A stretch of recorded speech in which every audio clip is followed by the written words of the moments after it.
2011년 9월 25일 주일입니다. 다음은 땡망 자매님의 글입니다. 오늘 낮 2시쯤 기도할 때 삼위 하나님께서 지옥에 가자고 하셨습니다. 무기를 써서 예수님이신지 확인하고 지옥에 갔습니다. 지옥에 가니 저번에 봤었던 문 4개가 있었습니다. 예수님께서 첫 번째와 세 번째 문 중 어디로 갈래? 라고 물으셨어. 예수님께서 원하시는 곳으로요 라고 대답하자 세 번째 문으로 데리고 가셨습니다. 어두운 곳이었고 음식물 쓰레기 냄새와 비슷한 냄새가 났습니다. 그곳도 많은 영혼들이 고통받고 있었습니다. 목욕탕같이 생긴 물이 끓는 탕에 영혼들이 잠겨 있었습니다. 예수님께서 살아있을 때 무당이었던 사람을 만나보자 라고 말씀하셨습니다. 그곳에서 한 영혼이 물 밖으로 고개를 들어 예수님께 말을 걸었습니다.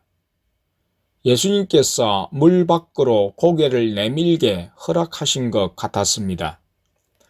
예수님, 억울합니다. 전 살아있을 때 귀신 들린 사람이었고 아주 어렸을 때부터 귀신이 들렸습니다. 전 예수님을 알 기회가 없었습니다. 라고 말씀드렸습니다. 예수님께서 그래, 넌 귀신이 들렸었고 너의 가족들도 너가 보고 듣는 것을 감당할 수 없었지 라고 대답하셨습니다. 그리고 하지만 너는 나에게 귀신도 쫓을 수 있는 권세가 있었다는 것을 알고 있었다. 넌 내가 귀신을 쫓았다는 성경 구절을 들은 적이 있다. 너가 나에게 도움만 요청했다면 내가 마귀에게서부터 해방시켜 주었을 것이다. 그렇지만 넌 나를 찾지 않았고 남들이 볼 수 없는 것을 보고 듣는다는 것을 좋아했다. 넌 미래를 예언할 수 있는 능력이 있었고 그것을 좋아했다. 라고 말씀하셨습니다. 그 영혼은 화를 내며 예수님을 욕하기 시작했고 예수님께서는 그 자리를 떠나셨습니다. 조금 걸어가자 한 영혼이 바닥에 누운 채로 고통스러워 했습니다. 그 영혼은 마귀처럼 뿔이 있었고 전체가 붉은색이었습니다. 완전히 마귀의 형상이었습니다. 예수님께서 너는 어떻게 살아서 이곳에 오게 되었냐? 라고 물으셨습니다. 그 영혼이 예수님, 제가 주의 이름으로 귀신을 쫓아내고 주의 이름으로 많은 권능을 행치 아니하였나이까? 라고 눈물을 흘리며 말씀드렸습니다. 예수님께서 아주 긍휼한 눈빛으로 눈물을 흘리시며 그 영혼을 바라보셨습니다. 그리고 바닥에 쭈그려 앉으셨습니다. 예수님께서 너는 마귀 사역자였다. 난 너에게 많은 성령의 선지자들을 보내어 너가 마귀에게 속했다는 것을 깨닫게 해 주려고 했다. 그렇지만 너는 내가 보낸 선지자들의 말을 믿지 않았고 나의 경고를 듣지 않았다. 라고 말씀하셨습니다. 그 영혼이 저는 무엇이 맞는 것인지 분별할 수 없었습니다. 왜 저에게 분별할 능력을 주시지 않으셨나요? 라고 말씀드렸습니다. 예수님께서 왜 나의 경고를 듣지 않았느냐? 왜 나보다 은사를 더 원했느냐? 많은 마귀 사역자들은 내 중심으로 살지 않고 세상 사람들과 구별하지 않고 살면서 심지어 주일 성수조차 하지 않으면서 자신들은 믿음이 좋다고 착각한다. 너 또한 그렇게 살았다. 너는 새벽 기도와 금식을 하면서 너 자신의 상태가 꽤 괜찮다고 스스로 만족하는 신앙생활을 했다. 난 형식적인 새벽 기도와 금식은 원하지 않는다. 아무리 작은 일이라도 나를 위해서 하는 것을 원한다.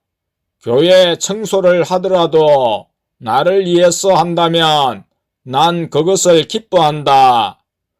나는 마음 없는 예배는 받지 않듯이 내가 중심이 아닌 기도, 내가 없는 교회와 부흥은 원하지 않는다.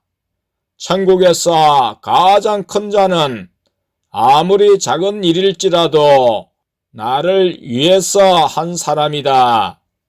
얼마만큼 내 중심으로 살았는지가 천국에서 큰 자인지 작은 자인지 결정한다. 너는 나보다 다른 사람에게 인정받는 것과 너의 사역을 더 중요시했다. 그래서 그것들을 내려놓지 못했고 내가 원하지 않는 교회와 부흥을 위해 노력했다. 그래서 너가 지금 이곳에 온 것이다. 라고 말씀하셨습니다. 그리고 일어서시고 그 자리를 떠나려고 하셨습니다. 그때 그 영혼이 다급하게 예수님을 불렀습니다.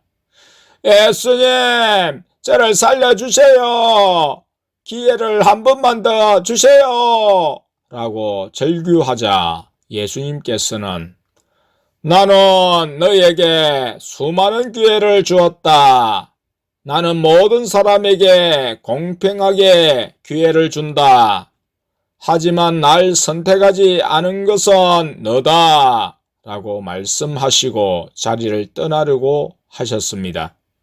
그 영혼이 예수님, 그럼 저처럼 마귀 사역자인 사람들이 세상에 얼마나 많이 있는 건가요? 라고 여쭙습니다. 예수님께서 마귀 사역자들은 아주 많다. 믿는다고 하는 사람 절반 이상이 마귀 사역자이다. 라고 말씀하셨습니다. 그 영혼이 제 기도는 하나도 받지 않았나요? 라고 여쭙습니다. 예수님께서 너가 마귀 방언으로 한 기도들은 나에게 오지 못하고 다 지옥으로 내려갔다. 그리고 그 기도는 뇌 속에 있는 마귀를 더 강화시켰다. 너는 믿음의 시작부터 틀렸었다. 라고 말씀하셨습니다. 그 영혼이 그럼 현재 살아있는 마귀 방언인 사람은 시작부터 틀렸는데 어떻게 하나요? 라고 여쭙습니다. 예수님께서 성령의 사역자라도 타락한다면 마귀 사역자가 될 수 있고 아무리 마귀 사역자라도 마귀 방언을 중단하고 겸손하게 낮은 마음으로 나에게 나아온다면 내가 성령의 사역자로 고쳐줄 수 있다. 하지만 마귀에 속한 많은 사람들은 자신의 교만과 높아지고 싶어하는 마음 그리고 형식적인 신앙생활 때문에 고침받지 못하는 것이다 라고 말씀하시고 그 자리를 떠나셨습니다. 예수님께서 걸어가시며 지옥 마귀들을 손으로 가리키시며 지옥 마귀들은 마귀 방언으로 한 기도를 먹고 자란다. 한 사람의 상태를 분별할 수 있는 길은 그 사람이 십자가 길을 가고 있는지와 구별된 삶을 살고 있는지를 보면 된다. 지금 너가 사는 세상은 많이 악해서 교회에 있는 사역자들의 80% 정도가 마귀 사역자다. 성령의 사람은 아주 적다. 라고 말씀하셨습니다. 거기까지 보고 다시 교회로 돌아왔습니다. 2011년 9월 26일 월요일입니다. 지난 토요일 새벽 5시경에 꿈을 꾸고 깨어 정신을 차려 보이는 마귀에게 성령의 무기를 외치며 공격했습니다. 꿈에서 실뱀으로 보였고 그것이 있는 곳을 지나가는데 몸에 기분 나쁜 전율이 전해져 왔고 마귀임을 직감하고 깨어 눈을 감은 채 영안으로 보니 사람의 얼굴 모습을 한 험상궂은 마귀의 큰 얼굴이 눈앞에 보였습니다. 예전과는 달리 부리부리한 눈이 나를 보고 있었고 나도 마귀의 눈을 보며 성령의 무기로 공격했는데 눈이 붉게 변하며 얼굴이 일그러지면서 멀어졌습니다. 공격을 잠시 멈추었을 때 다시 접근하기에 재빨리 공격하며 무기를 크게 외쳤습니다. 다가오면서 억압하는 마귀를 물리치고자 새벽이지만 큰 소리로 외쳤고 마귀는 서서히 점점 작아지면서 어느 순간 사라졌습니다. 오늘 새벽에도 꿈을 꾸었습니다. 꿈에 누구를 피해 어떤 건물을 서둘러 올라가려고 할 때였습니다. 1층을 돌아 2층으로 올라가려는 그때 머리에 전투모를 쓰고 양 어깨에 별 5개의 계급장을 단 군인이 나를 발견하고 접근했는데 그 순간 마귀임을 알고 꿈에서 즉시 깨어나 눈 감은 영안으로 마귀를 보았습니다. 마귀는 사람의 얼굴로 나타났는데 뚜렷한 얼굴이었습니다.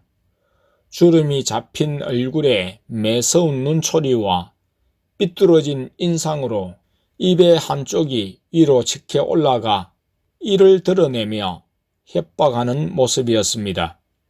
즉시 성령의 무기로 공격했습니다.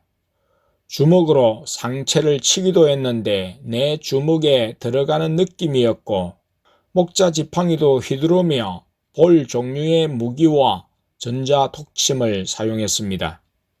그럼에도 순간이지만 사라지지 않아 다른 무기를 외치며 공격했습니다. 계속 무기를 크게 외치며 공격했을 때 험상궂은 얼굴은 서서히 옅어지며 사라졌습니다. 엊그제에 이어 오늘 예수님께서 오랜만에 센 마귀들을 붙이셔서 싸우게 하셨는데 마귀의 모습을 분명하게 보여주셨고 꿈에서도 마귀임을 알게 하시며 즉시 깨어나 싸워 이기게 해 주셨습니다.